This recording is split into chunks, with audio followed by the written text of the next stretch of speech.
we're gonna change the country name into an uppercase. The upper formula, let's insert a new column. So I'm gonna press on the column letter, which is D, the word D, and just insert.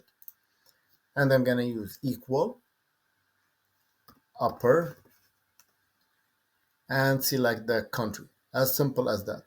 Close parentheses, enter. I have everything in uppercase. If I want it in lowercase, I can put equal lower. It means all letters are in lowercase. Brazil, I have everything in lowercase. Double click.